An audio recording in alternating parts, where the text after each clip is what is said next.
de ese momento, no sé si reconozco muchas caras de un evento anterior que hemos tenido, ha pasado mucho a partir de ese momento, y lo que les voy a presentar está basado principalmente en un trabajo que se ha presentado en una conferencia internacional en España este año, y también se aborda parte de mi trabajo doctoral que voy a ir desarrollando en los próximos años.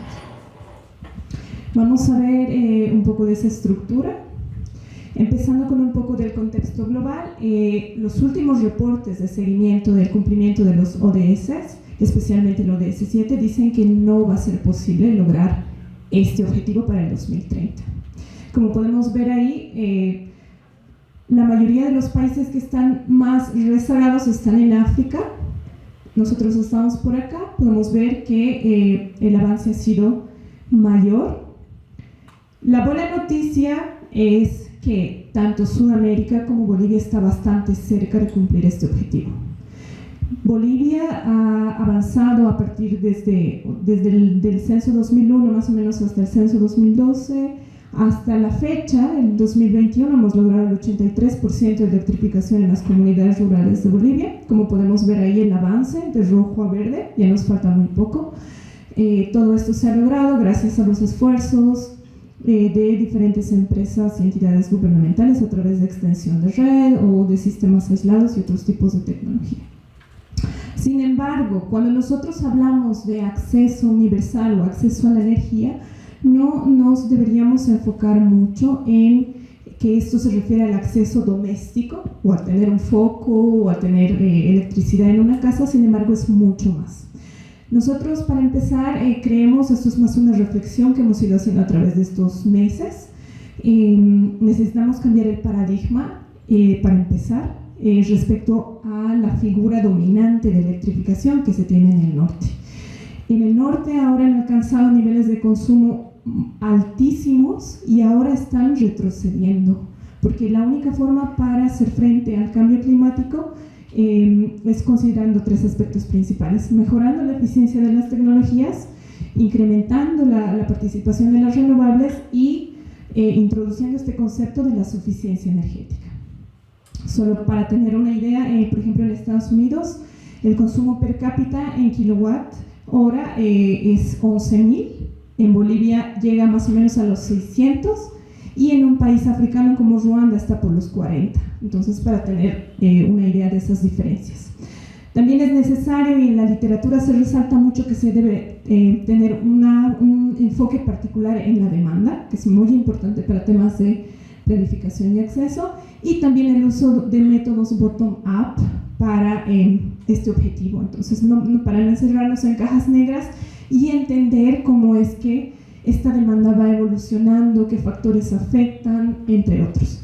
Es así que cuando hablamos de acceso, nosotros tenemos que entender, diferenciar conceptos, ¿no? Hablamos de suministro energético, también hablamos de servicios energéticos, que ya viene a ser todo lo que nosotros usamos en los hogares o en las unidades de consumo, y el consumo real. También debemos considerar que uno de los objetivos principales para esta temática es alcanzar el desarrollo socioeconómico, considerar la usabilidad de la energía, y también debemos estar conscientes de que la energía no es, el acceso a la energía no es una meta o un punto fijo como tal, sino es un proceso continuo de mejoramiento de los atributos del suministro energético y los servicios.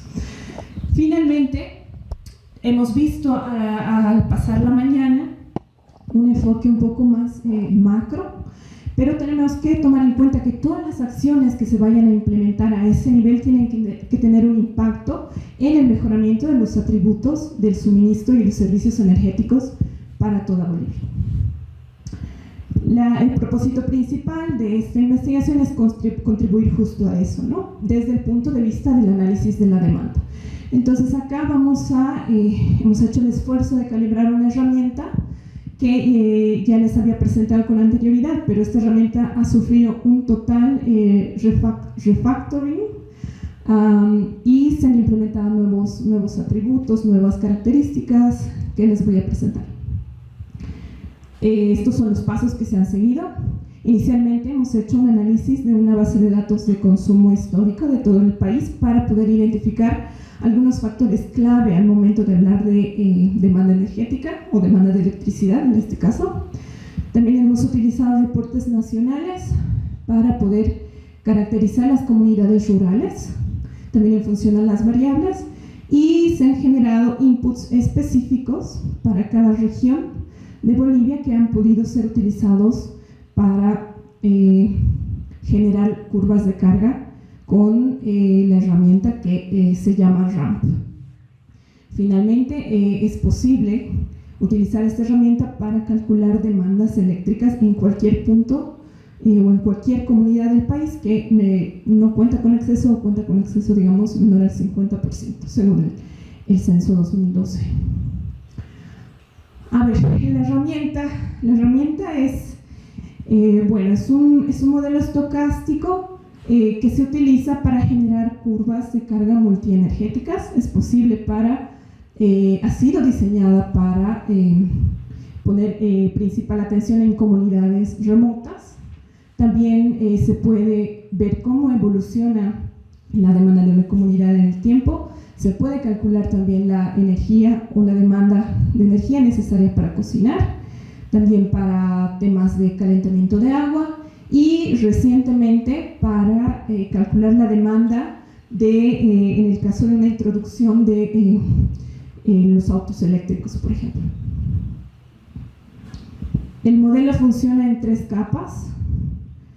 Distingue tipos de usuarios, distingue el número de usuarios y a cada uno de estos va a asociar diferentes artefactos eléctricos, porque como su nombre lo dice, es bottom-up, va de abajo hacia arriba, es decir, parte del usuario. Entonces, esta herramienta lo que va a hacer es calcular o computar de forma random, primero, una ventana donde puede estar ubicado el pico de la demanda y luego va a generar un loop de cálculo randomizado del consumo de cada uno de los artefactos eléctricos que se consideran. Esta herramienta está en actual desarrollo, constante desarrollo. Nosotros muy orgullosos podemos decir que esta herramienta es casi única en el mundo y el centro ha sido parte de su desarrollo, empezando con Sergio, que ha formado parte del equipo original de desarrollo y actualmente se está desarrollando con personas de Alemania, del RNI, de Países Bajos, de TUDEL, del Vito, de Liège, y también Irena ha expresado su interés en utilizar esta herramienta para cálculos de demanda. Bien, ya para ir un poco cerrando esta parte, la estructura, bueno, no sé por qué ha salido de esa forma esto, pero nosotros hablamos de una comunidad remota y también nosotros no consideramos solamente la demanda residencial, sino también la demanda de los servicios comunitarios y la demanda de las actividades económicas y productivas.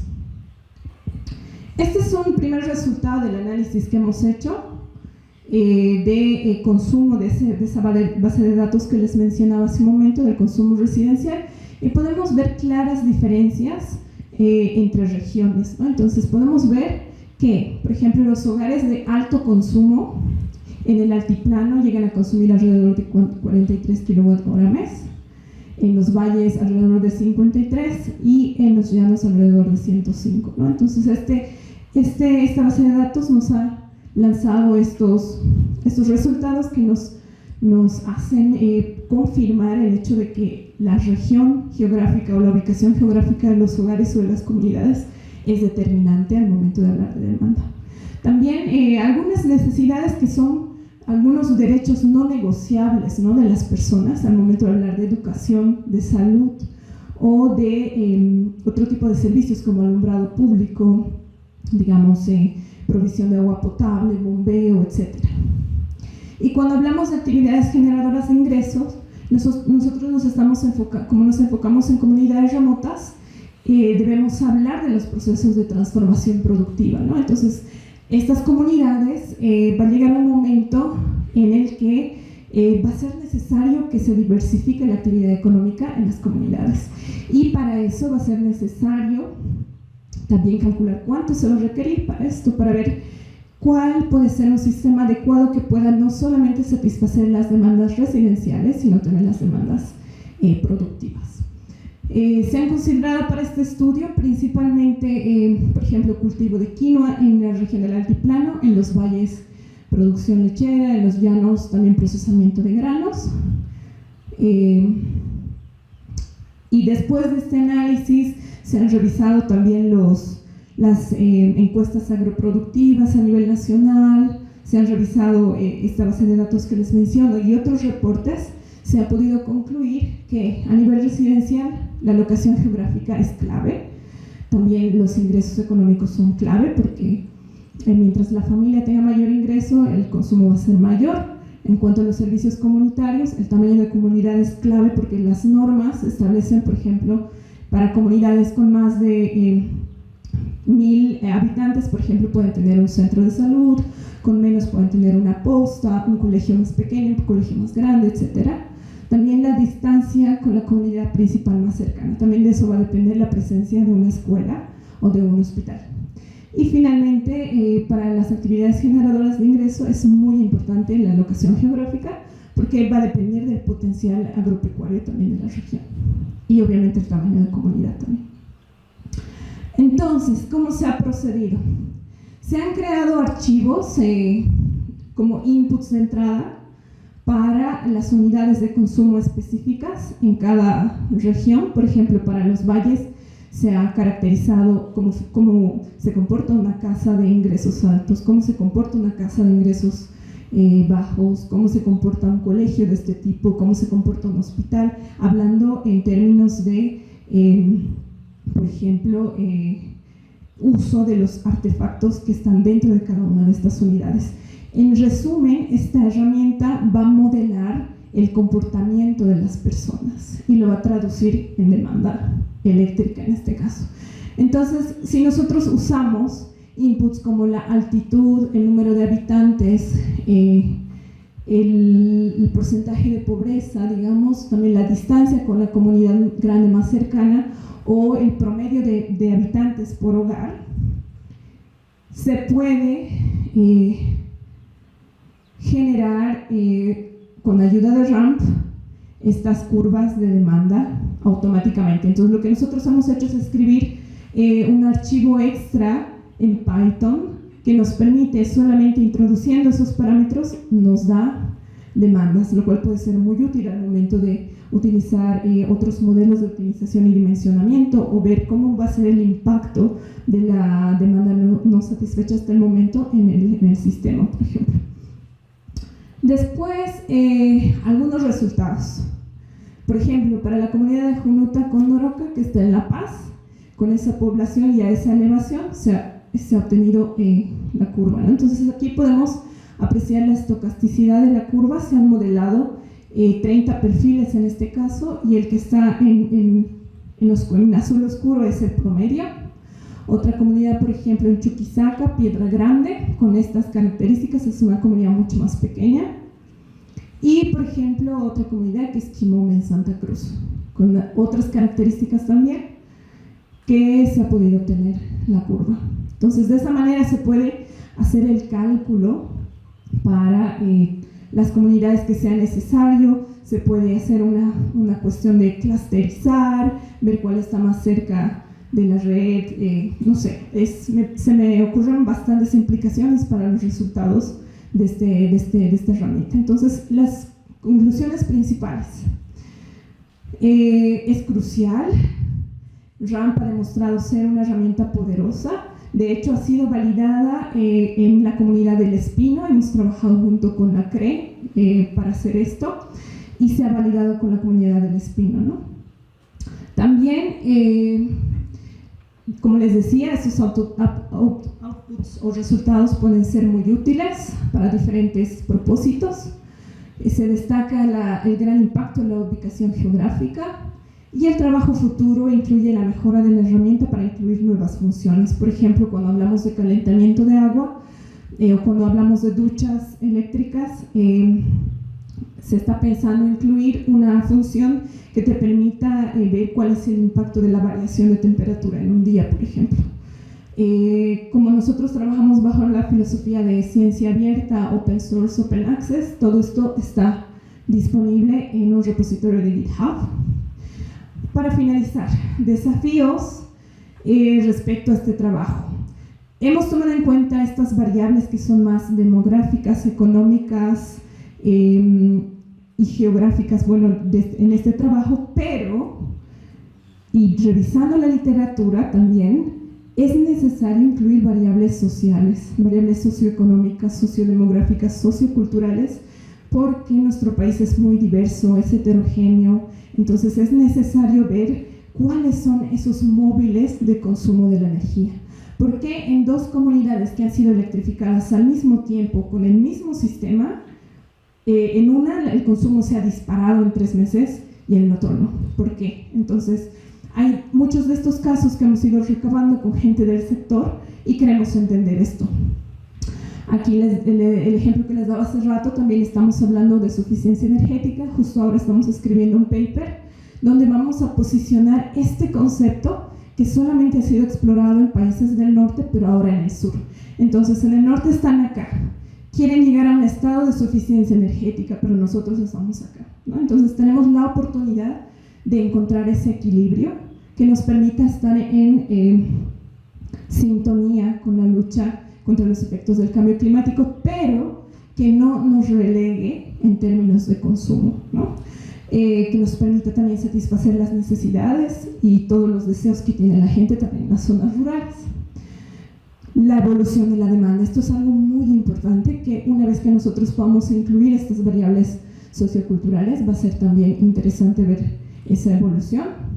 Y algo muy importante, las necesidades energéticas del sector productivo, que esto también lo vamos a trabajar en el centro junto con Johnny también. Es un tema que es de mucho interés, incluso Irena se ha contactado con nosotros porque ellos están muy interesados en utilizar la herramienta con este propósito. Y finalmente hay que ver, identificar qué atributos del suministro energético definen la calidad del servicio en una comunidad rural. Entonces, la percepción en cuanto a la energía puede ser muy diferente en zonas rurales y en zonas urbanas, entonces eso también queremos entender. Para identificar estos factores socioculturales y sociodemográficos, hemos elegido una comunidad que está en Cochabamba, cerca de Misque, que es una de las primeras autonomías indígenas, que es Racaipampa. Entonces ahí vamos a conducir un caso de estudio donde vamos a monitorear el consumo de 100 familias por el transcurso de unos 3 a 4 años y vamos a ver qué ocurre, ¿no? Vamos a ver cómo consume la gente, cómo son sus prácticas energéticas, cuáles son sus percepciones, qué relación hay entre estas, entre otros. Entonces aquí tenemos la comunidad. Actualmente tenemos Solar Home Systems, con la capacidad de tener 3 focos de iluminación, una televisión especial, una radio, carga para 2 celulares y también posibilidad de carga para una laptop. Están ubicadas ahí, tenemos 100 sistemas que hemos distribuido y cofinanciado con el proyecto. Creo que no se aprecia bien, pero tenemos ahí los puntos amarillos, los tenemos ya georreferenciados y estamos en proceso de instalar data loggers en estos sistemas para que nosotros podamos monitorear el consumo real y también el consumo que ellos declaren, ¿no? Entonces ahí vamos a poder identificar relaciones interesantes. Bueno, esto está en proceso y pues lo iremos haciendo en los próximos años.